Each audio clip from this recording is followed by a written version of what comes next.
Victory with S platform के latest update के इस ऑडियो वीडियो प्रोग्राम में मैं आपके बीच कुछ खास जानकारी साझा करने वाला हूं। मैं न्यू रजिस्ट्रेशन की बात करने वाला हूं, मैं केवाईसी समस्या की बात करने वाला हूं, मैं डिलीट अकाउंट की बात करने वाला हूं और सबसे खास बात यह बताने वाला हूं कि जिन फाउंडर्स मित्र ने 5 नवंबर के आसपास अपना रजिस्ट्रेशन प्रोसेस कंप्लीट किया था but victory with S platform के माध्यम से तत्काल ईमेल प्राप्त नहीं होने के वजह से उनका ईमेल वेरिफिकेशन और केवाईसी प्रोसेस कंप्लीट नहीं हो पाया था, उस फाउंडर्स मित्र की समस्या में कैसे बढ़ोतरी हो गई है।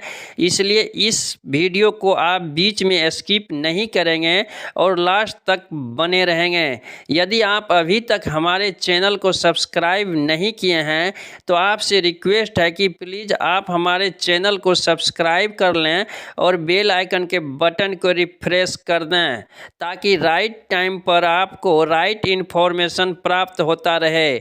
नमस्कार दोस्तों, मैं राइटर विजय अपने यूट्यूब मंच से आपका हार्दिक स्वागत करता हूं। आई होप कि आप अच्छे होंगे, स्वस्थ होंगे, अपने कार्यों में व्यस्त होंगे और अपने कीमती समय में से कुछ पल निकालकर विक्टोरी विथ एस प्लेटफॉर्म के अपडेट को ले रहे होंगे।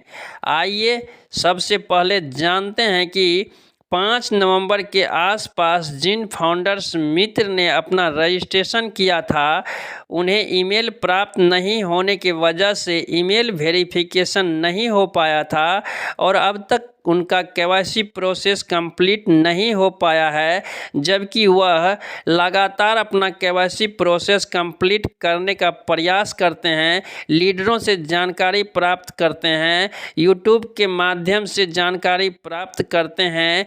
तो अब 45 डेज पॉलिसी के तहत या 30 डेज पॉलिसी के तहत उनकी आईडी को सिस्टम से रिमूव करना शुरू कर दिया गया है, डिलीट करना शुरू कर दिया गया है। क्योंकि मैंने जब अपने बैक ऑफिस को लॉगिन किया और अपने माई सर्किल में जाकर देखा तो कुछ आइडियाँ वहाँ से रिमूव हो चुकी थी जिनका केवाईसी प्रोसेस कंप्लीट नहीं हुआ था। इसलिए आप भी अपनी आईडी को चेक करें कि आपके सर्किल में किन किन बंधु का आईडी रिमूव कर दिया गया है।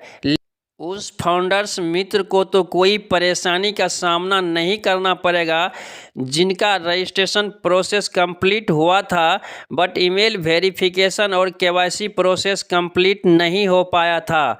यदि उसकी आईडी सिस्टम से रिमूव कर दी गई है तो वह न्यू ईमेल पता से पुनः अपना रजिस्ट्रेशन कर सकते हैं, ईमेल वेरिफिकेशन कर सकते हैं और केवाईसी प्रोसेस कंप्लीट करके विक्टोरी विथ एस प्लेटफॉर्म में शामिल हो सकते हैं। उन्हें इस बात की भी चिंता नहीं होगी कि हम न्यू ईमेल पता से यदि रजिस्ट्रेशन करते हैं तो हमारा फाउंडरशिप चला जाएगा। इसमें कोई संदेह वाली बात नहीं है कि आप न्यू ईमेल पता से भी अपना रजिस्ट्रेशन कर सकते हैं, आपका फाउंडरशिप नहीं जाएगा।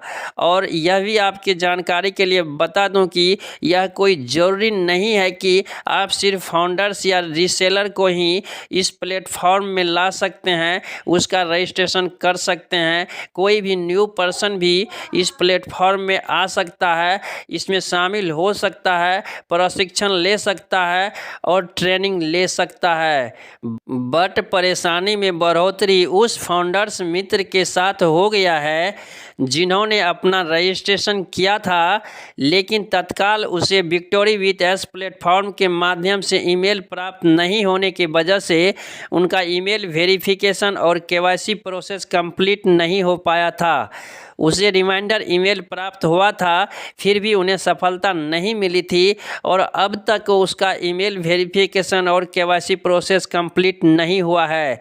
लेकिन अपने रजिस्ट्रेशन के 2-3 दिन बाद जब वह अपनी आईडी को लॉगिन करते थे तो उसकी पहुंच बैक ऑफिस तक हो जाती थी और वह अपने रेफरल लिंक से अपने दोस्तों को, अपने रिश्तेदारों को अपने सर्किल में रजिस्ट्रेशन कर चुके थे, उनका ईमेल वेरिफिकेशन और केवाईसी प्रोसेस कंप्लीट कर चुके थे और फिर कुछ दिन बाद उसकी आईडी लॉक हो गई और उसे केवाईसी प्रोसेस कंप्लीट करने के लिए कहा जाने लगा। उसे रिमाइंडर ईमेल भी प्राप्त हुआ था, उसके माध्यम से भी वह अपना केवाईसी प्रोसेस कंप्लीट करने का प्रयास किया, बट उन्हें सफलता नहीं मिली। यदि अब उसकी आईडी को सिस्टम से रिमूव कर दी जाती है, उसे हटा दिया जाता है, तो वह और परेशान हो जाएंगे और पैनिक हो जाएंगे। वह पहले से ही इस वजह से परेशान थे कि लगातार प्रयास करने के बावजूद भी उसका केवाईसी प्रोसेस कंप्लीट नहीं हो पा रहा था।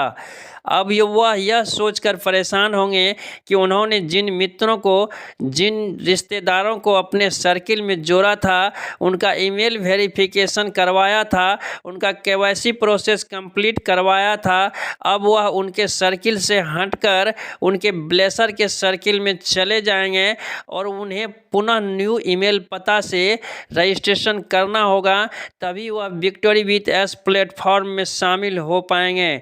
इसलिए मिस्टर एस मुफारेस सर को यह सोचना चाहिए कि ऐसे लोगों को तत्काल सिस्टम से नहीं हटाया जाए, तत्काल उन्हें रिमूव नहीं किया जाए, तत्काल उसकी आईडी को डिलीट नहीं किया जाए। इस पर पुनः विचार करना चाहिए ताकि कोई भी फाउंडर्स मित्र परेशान नहीं हो, उन्हें किसी भी तरह की दिक्कत का सामना नहीं करना पड़े। यदि आपका केवाईसी प्रोसेस कंप्लीट नहीं हुआ है तो आप अपना केवाईसी प्रोसेस कंप्लीट करने का भरसक प्रयास करें। आप अपने क्रोम ब्राउज़र को अपडेट करें, कैमरा के एक्सिस को ऑन करें, नेटवर्क की चेक करें और लगातार प्रयास करते रहें। हो सकता है कि किसी नए प्रोसेस से आपका केवाईसी प्रोसेस कंप्लीट हो जाए और आपकी आईडी 45 डेज या 30 डेज के तहत रिमूव होने से बच जाए और आपके सर्किल में जो भी लोग हैं वह आपके साथ रहे, आगे भी कदम से कदम मिलाकर चले। यदि आपको रेफरल लिंक कहीं से भी प्राप्त नहीं हो रहा है और आप इस प्लेटफॉर्म पर आना चाहते हैं तो इस वीडियो के डिस्क्रिप्शन बॉक्स में मेरा रेफरल लिंक है, उसके माध्यम से आप न्यू रजिस्ट्रेशन कर सकते हैं, अपना ईमेल वेरिफिकेशन कर सकते हैं और केवाईसी प्रोसेस कंप्लीट करके विक्टोरी विथ एस प्लेटफॉर्म पर आ सकते हैं, ट्रेनिंग ले सकते हैं, प्रशिक्षण ले सकते हैं। इस वीडियो के अंत में मैं फिर कहता हूँ, आप जो कार्य करते हैं, चाहे वह ऑनलाइन वर्क हो या ऑफलाइन वर्क हो, उस पर फोकस करें और आर्थिक तंगी से बचें। आपको अलग कार्य करने से कोई नहीं रोकता है, चाहे वह मिस्टर एस मुफारेस सर ही क्यों नहीं हो। इस वीडियो में बस इतना ही। बहुत जल्द मिलते हैं नेक्स्ट वीडियो में न्यू अपडेट के साथ। इस वीडियो में लास्ट तक बने रहने के लिए आप सभी मित्रों को बहुत बहुत धन्यवाद।